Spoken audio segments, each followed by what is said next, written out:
पे आ गए। इसका जल्दी करो, मेरे दरबार को भरो लोगों से, हसन के पहुंचने से पहले मेरा दरबार भर दिया जाए। मैं ऐन ही तारीख पढ़ने लगा, बिल्कुल हरफ बहरफ तारीख पढ़ने लगा।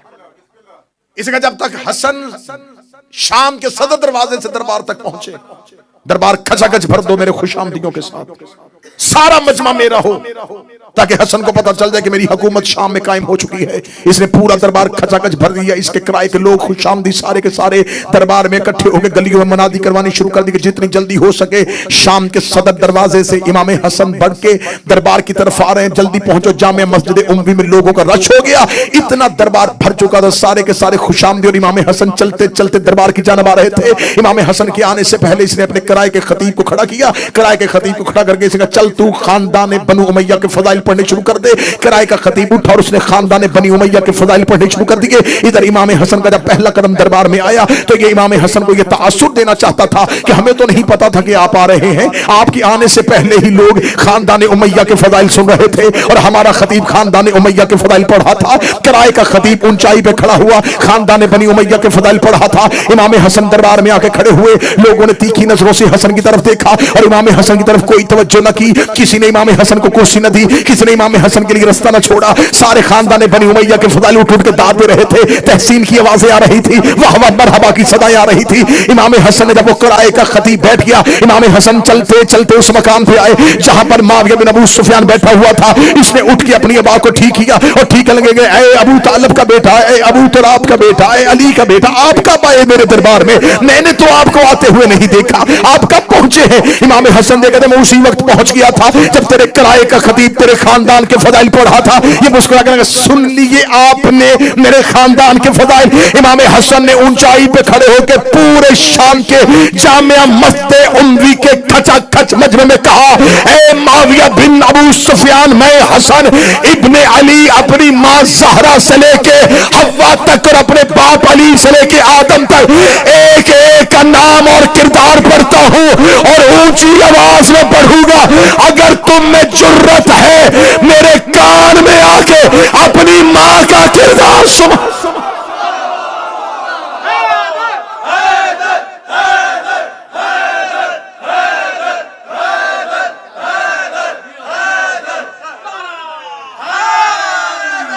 ऐ मुझ पे फख्र मुबाहात करने वाले, ऐ मेरे खानदान पे फख्र करने वालों, ऐ मेरे खानदान पे फख्र मुबाहात करने वालों, कान में आके पढ़ो।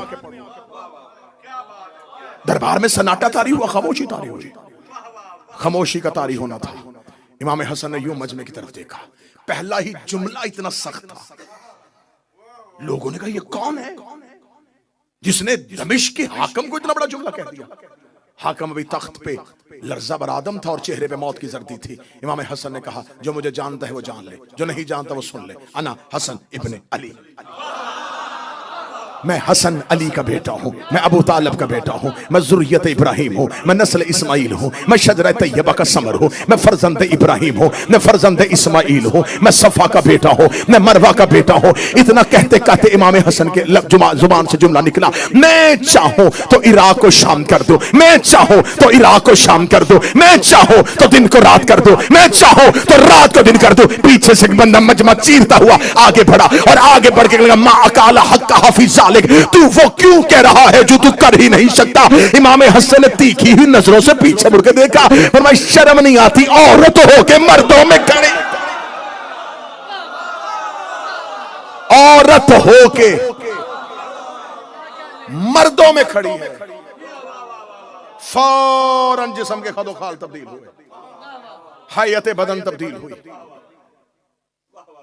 इनकलाब ईरान के बानी आगा खुमैनी ने एक तफसीर लिखी है कुरान की। उन्होंने अपनी कुरान की तफसीर में सूरह यासीन की इस आयत में इन्नमा अम्रुहु इज़ अरादा शैअन यक़ूलु लहु कुन फयकून, इसकी तफसीर करते हुए उन्होंने कहा कि अल्लाह कहता है कि जब मैं किसी चीज का इरादा करता हूं,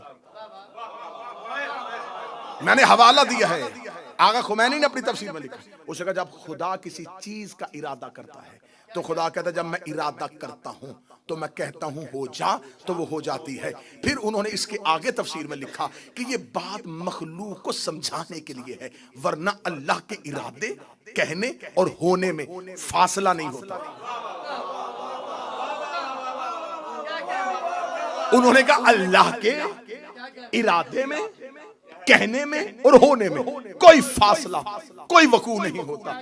उसका इरादा ही उसका कहना है, उसका कहना ही उसका होना है, उसका इरादा ही उसका कहना है, उसका कहना ही उसका होना है। ये तफसीर हो गई कि अल्लाह का इरादा अल्लाह का कहना है, अल्लाह का होना है। मैं मर्जी के चौक में अपनी जुबान कटवाऊंगा।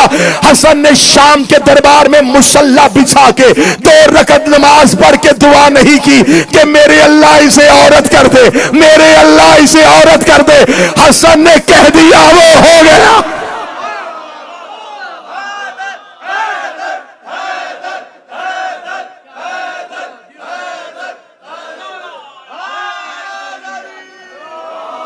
क्यों? इसलिए कि इमाम हसन इरादा इलाही है। हसन जमीन पर अल्लाह के इरादे का मजहर ताम है। यह तजल्ली परवरदिगार है।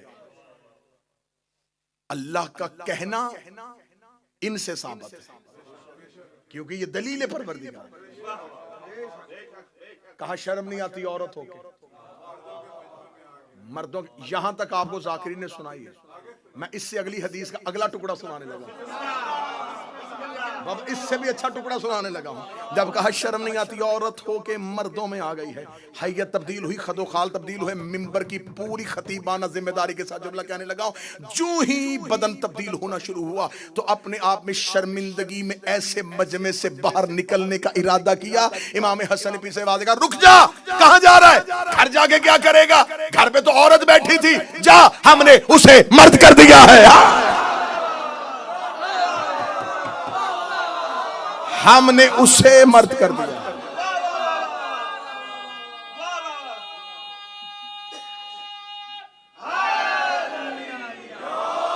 आज से वो हाकम, तू महकूमा। आज से वो हाकम, तू महकूमा। इतना इमाम हसन का कहना था।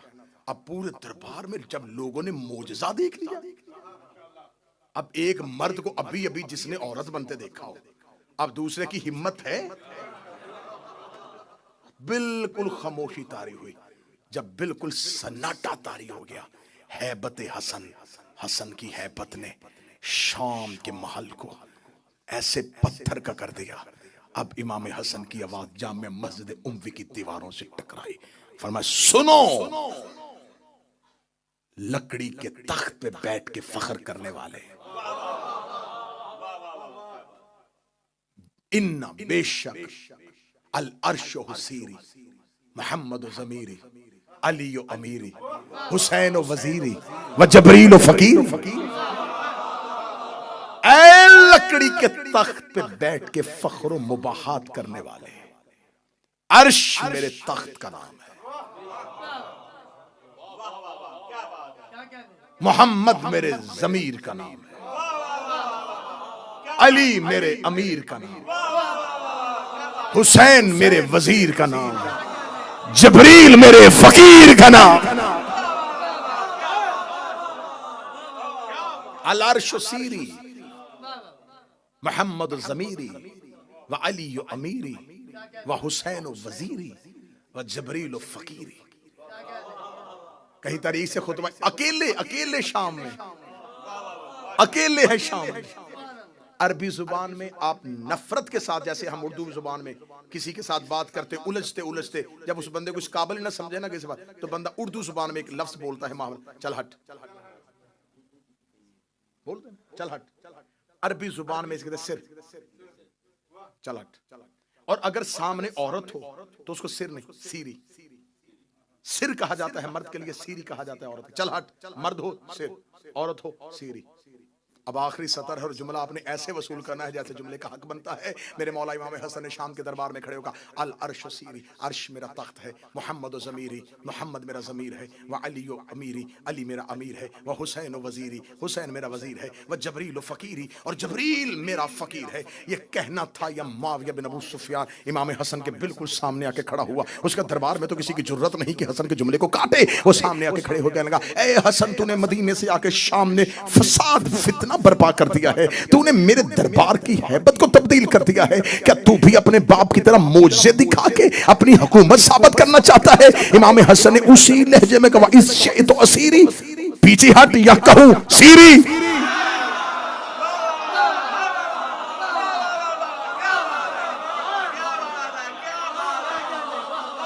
पीछे हटेगा या तुझे भी कहूं सीरी। और सीरी औरत के लिए कहा जाता है।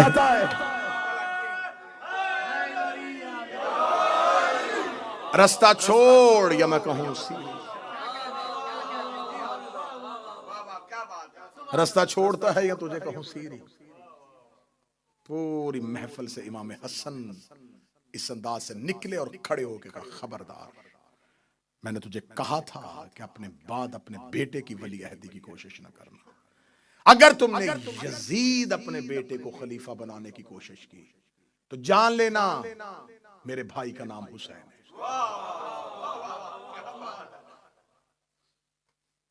बहुत खूबसूरत जुमला मुर्तजा मुताहरी का है। उन्होंने कहा, आशूरा हुसैनी होने से पहले हसनी थी। जब करबला हुसैनी नहीं थी तो करबला हसनी थी। करबला में मेहनत है इमाम हसन की।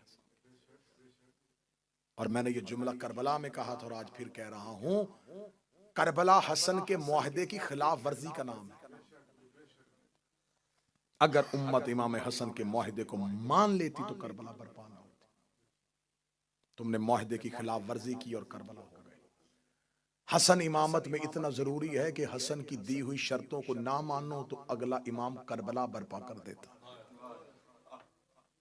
हमारे 12 में से 2 हसन है, दूसरा इमाम हसन है और 11वां इमाम हसन है। उस हसन के बाद भी इनकलाब है, इस हसन के बाद भी। लेकिन फर्क है, वहां इनकलाब था, यहां इंतकाम है।